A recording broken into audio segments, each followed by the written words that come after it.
Kaya ginawa ko, na, medyo nag-research naman ako the past days. At siguro ay naglaan ako ng mga panahon para pagnilayan ang imahe ng Black Nazarene para meron naman akong maibahagi sa inyo. Dahil nag-aral ako ng 2 araw, mag-Google dyan, ha? Kailangan tanungin ko rin kayo kung alam ba ninyo. Kasi akala ko ako lang hindi nakakaalam eh, di ba? Oh, manda kayo ngayon sa akin. Saan ba nanggaling ang Black Nazarene na nasa Manila? Ito alam nyo galing sa Manila, di ba? Alam nyo ba yon? Eh walang sumasagot eh. Hindi ko alam kung nadinig nyo ako o hindi. Okay. Ito na imahe ay galing sa... Saan? O, hindi nyo alam. So, sumbong ko kayo kay Ma'am Lulu. Galing sa Quiapo, di ba? Sa Manila. Pero yung nasa Manila, na una na sa ating imahe, saan galing? Zero. Saan? Sa Spain. Pero sino nagpadala sa atin? Yun ay galing sa Mexico. Okay? Dala-dala ng mga Augustinian Recollect Friars. Mga paring Augustinian Recollect. Sila yung merong malaking konbento sa Intramuros. Okay na. Mamaya, pag nag-exam ako, dapat makapasa kayo, ha? Okay. So, kailan dumating sa Pilipinas ang Nuestro Señor de Nazareno, Jesus Nazareno?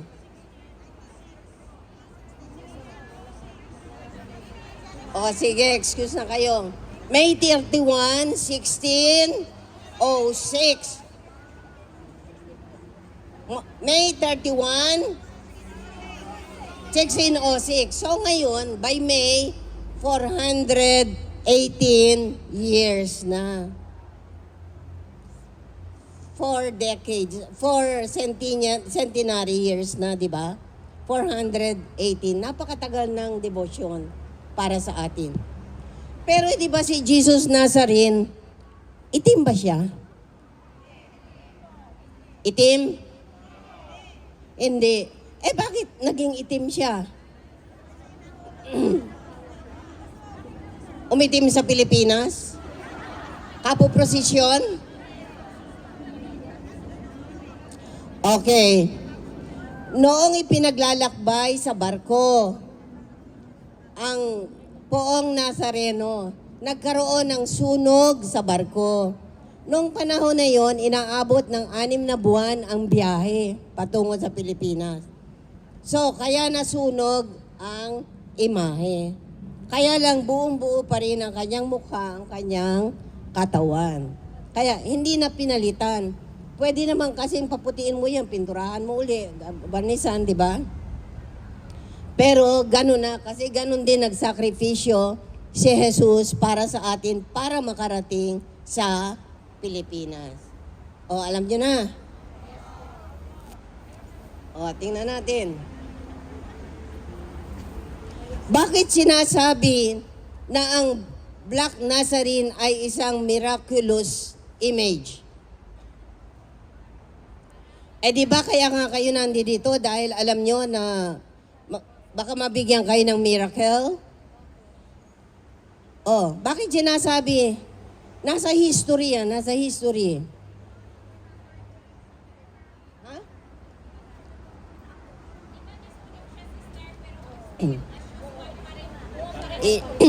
Yung nasa barko siya, pero dito sa Pilipinas, paano naniwala mga tao na siya ay isang miraculous image?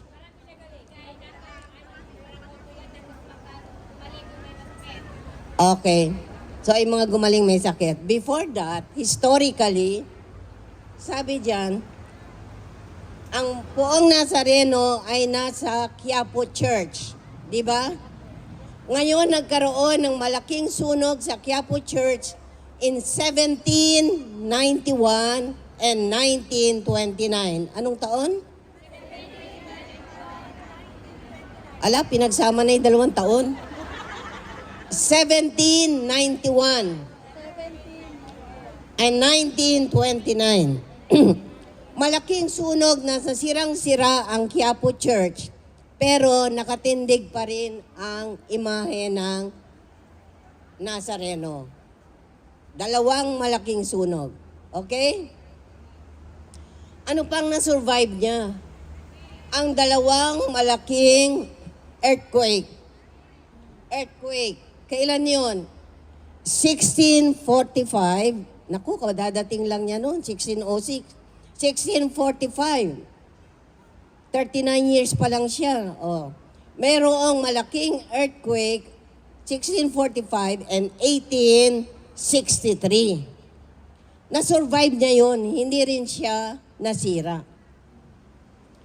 And lastly, sabi niya, hindi ba nung panahon ng World War II, sinira talaga ng bomba ang Manila, especially Intramuros, di ba? Okay. Kailan nga yun? Aminin, ang iba sa inyo, buhay na nun. Kailan yung World War II? Oh. Pero yung pagbomba sa Manila ay 1945. So, hindi rin nasira ang ating mahal na imahe ng Black Nazarene. Kaya sinasabi na iyan ay talagang malakas, powerful, siya ay isang miraculous image. Okay. Isang tanong. Bakit ba napamahal sa mga Pilipino ang Black Nazarene? Kay itim naman, di ba ayaw natin ng mga itim? Bakit napamahal sa Pilipino ang Black Nazarene?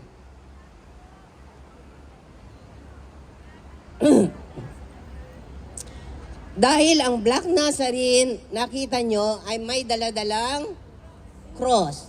At siya ay medyo parang nasubsob, di ba? Okay. Sa bigat ng cross. Anong naalala nyo doon? Si Jesus na may pasa na cross na medyo nasubsob. Hindi, saang okasyon yun sa buhay ni Jesus? Mahal na araw. Anong araw? Anong araw yun? Biyernes Santo. Di ba pag Biyernes Santo, yung mga taong hindi pumupunta ng simbahan, lumalabas, pumupunta para diyan sa Passion of Christ.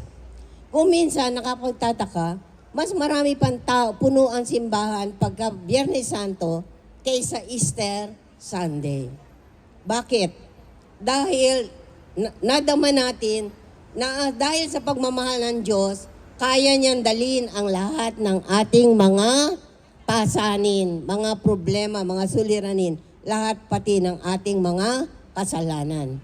Kaya, the passion of Christ. Kaya malapit sa ating puso. Kasi madali tayong makarelate sa Jesus ng Nazareno. Katulad ng madali tayong makarelate kay Blessed Mother, di ba? Kay Blessed Mother, madali tayong lumapit. Dahil madali din tayong lumapit sa ating nanay. Di ba? Yun. Kaya mas closer ang Pilipino sa Mama Mary. Yung mga ganon. Okay. Tapos ng exam. Ngayon, sabi dito, sino ba mga deboto ng mahal na Nazareno? Are they the rich people? The high professionals? No. Who are they? They are the simple, the poor people, the street vendors, the street cleaners, the construction workers. Sino pa? Yung mga nasa kalye dyan, nasa Islam. Bakit? Bakit magkaganon? Sapagkat sila, kung mayroon silang problema, kung mayroong may sakit sa pamilya, wala silang pambili ng gamot, wala silang pandala sa mga ospital. Anong tatakbuhan nila? Tatakbuhan nila ang mahal na senyor ng Nazareno o kaya ang Blessed Mother. Di ba? Kaya iyon yun, marami niyang deboto. Di ba nung sabi, pagka doon sa translasyon, karamihan ng mga tao ay walang panyapak, barefoot. Sino ba naman ang makakalakad ng 5, 10, 15 hanggang 22 hours yung last time? Sino mga katao ang makakalakad ng ganong katagal ng barefoot? Di ba yung mga nasa street? Di ba yung mga construction workers? Yan. Yung mga street cleaner. Sila na makapal ang kalyo sa paa. Kayo ba makakalakad ng ganon? Hindi, baka isang oras lang, ay, papaltus na ang paa ko. Lalo pa kung ang prosesyon ay magsisimula ng mainit ang araw. Okay. So, sino naman ang tinatawag natin na committed, yung talagang dedicated na mga devotees?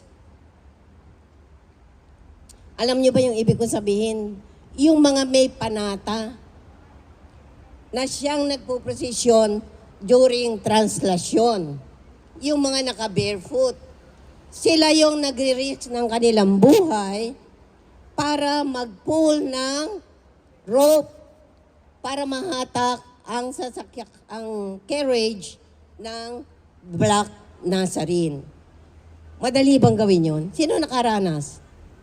Sino nakaranas sa inyo na maghatak ng rope? Ikaw? Wow, sa payat mo na yan. Bata ka pa siguro noon, ano? Malakas ka pa. Sino naka-experience? Kala ko meron pa ako isang kamay. Nagbibiro lang pala. Kakain pala ng barbecue. Okay. Yung mga tao na humingi ng tulong sa Diyos at sila ay pinagbigyan. Kaya sila ay nangako na sila ay babalik at babalik upang, humingi uli? Upang magpasalamat. Napakagandang values ng Pilipinos, di ba? Pag ikay nakatanggap ng grasya, ang puso mo talaga ay uumapaw sa pasasalamat. Kaya bilib na bilib ako doon sa mga, yung mga devotees na nagre-risk ng buhay nila para lamang dyan. Alam nyo ba, sabi ng mga tayuhan tao, yung mga banyaga, sa ibang bansa, parang sira ulo ng mga Pilipino, sabi nila. Bakit sila naggaganon? Yung ibang mga Pilipino sabi, bakit kailangan sila maglakad ng barefoot? Bakit kailangan siksikan na siksikan? Di ba? Karamihan pa nakasandos, nakaganyan. Kung ikaw delikado, sabihin mo, amoy na yan. Bakit yun? Pag nanood kayo ng translasyon, baliwala lahat. Ang amoy ng pawis, wala lahat. Kasi talagang dikit-dikit ang mga tao. Nakita niyo ba yung mga tao kung gusto niyang umakyat, makapunta, makalapit sa Poong Nazareno? Umaakyat sila, lumalakad sila sa balikat ng kapwa Pilipino. Meron ba sabi, "Hoy, wag mo akong akyatan dyan." Meron ba kayo nakitang ganon sa TV? Wala. Sige lang, parang regular lang na dumadalo yung mga tao sa ibabaw ng mga balikat ng mga tao. At iyon ay pinagbibigyan ng mga tao as part of sacrifice kasi gusto nilang makalapit sa Poong Nazareno. Sabi nung isa na siya ay nagpupul ng rope, sabi niya, it was really a high risk. Kasi isang mali nun, isang matula ka, o kaya bumigay ka, na masubsob ka, marami ng mga maapektuhan. Marami na ring mamamatay. Kaya you have to be very good and skilled and strong. Kaya sabi, kung hindi mo na kaya ng lakas mo, huwag ka nang sumama doon sa mga naghahatak ng rope.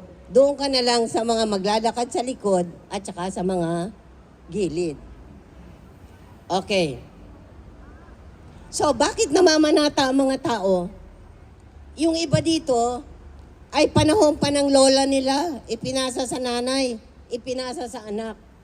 So, ang panata nila ganun pa rin, dala-dala pa rin nila ang pasasalamat. At ang grasya naman ay patuloy din sa kanilang pamilya. Okay? So, gratitude. So, ang expression ng gratitude nila ay to serve during the fiesta. Ano pang ginagawa nilang service? Napansin nyo ba yung sa kahit milyon na tao? Yung iba na gusto na makapahid, makatouch, ganyan, na hindi man makalapit. Nakikita nyo kung paano nila ibato ang towel? Pagka naabot yun ng malapit, ipapasa na yung towel, di ba, ipupunas? Tapos ibabalik uli. Nag-aagawan ba sila kung sino kukuha ng towel? Never. Babalik at babalik ang towel sa taong nag-itcha nun. Isn't that a miracle? Isn't that a miracle? Yun yung beyond the love of the Filipinos and the devotees. Sana meron tayo noon. Okay.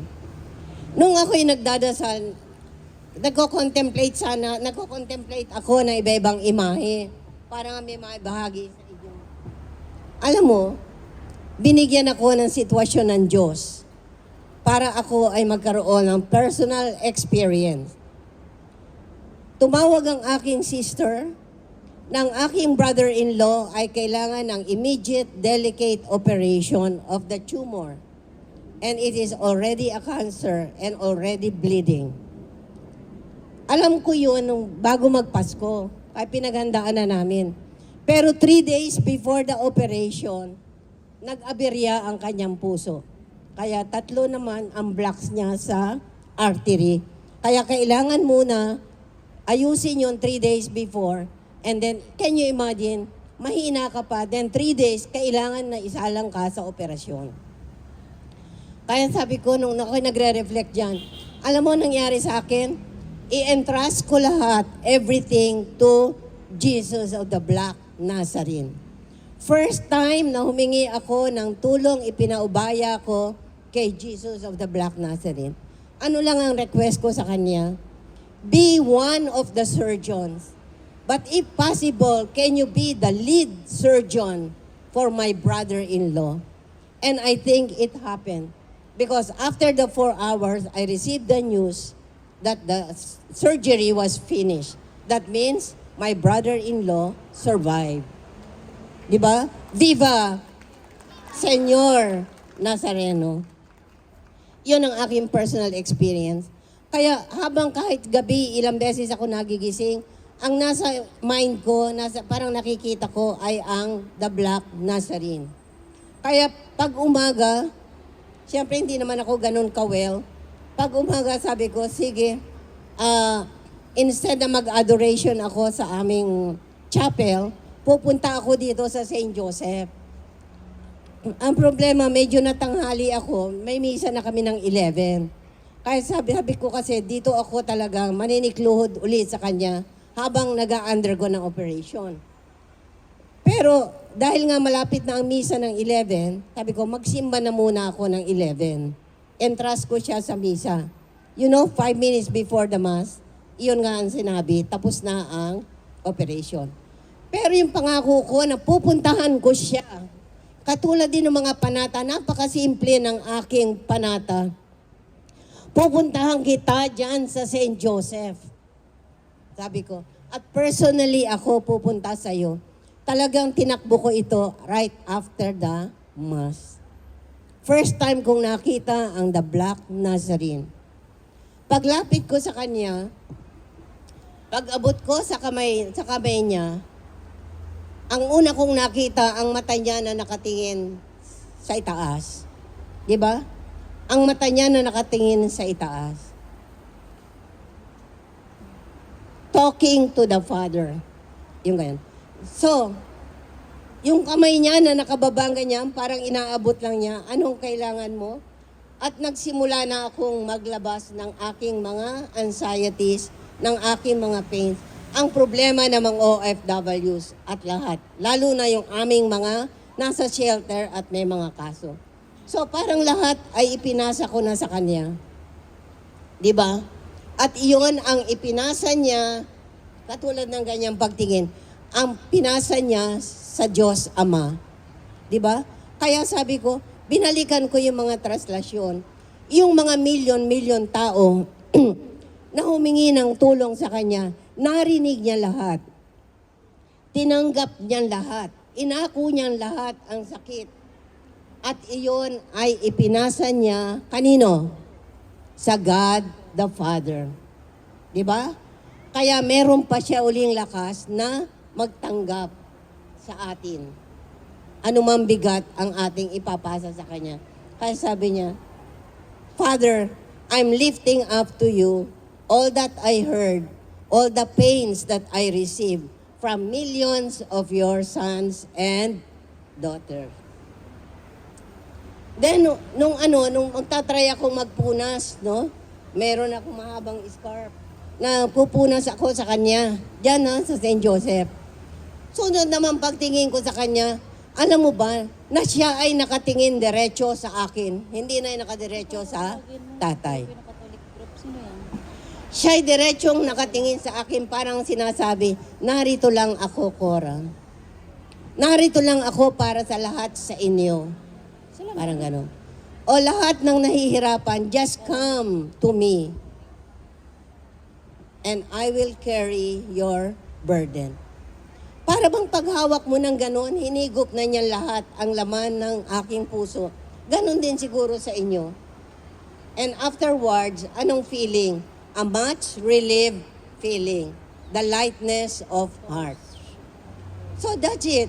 When we are in pain, when we are suffering, and we recognize that we need help God. We need help Jesus. We need help dear Black Nazarene. Then we open our hearts to receive the grace of God, the love of God, the healing grace of God. Yun lang ang key. Yun ang susi na tayo'y maging bukas para matanggap ang biyaya ng Diyos. So ngayon with all that, kung balik-balikan mo at natitigan mo ang Black Nazarene, after mong ma-receive ang grasya na natanggap mo, what will be your response? Diba? Ano ang lalabas, dadaloy sa puso natin? Hindi ba ang endless na pasasalamat? Ang endless na thank you? Kaya I would understand those poor people that their thank you is a pledge. It's a vow. Okay? So it's a pledge. A vow of thank you. A vow of helping also other people in need. So, God bless us, dear Jesus of Black Nazarene, and mabuhay ka rin sa aming lahat. Sana manatili siyang buhay at malakas sa ating lahat. Salamat po.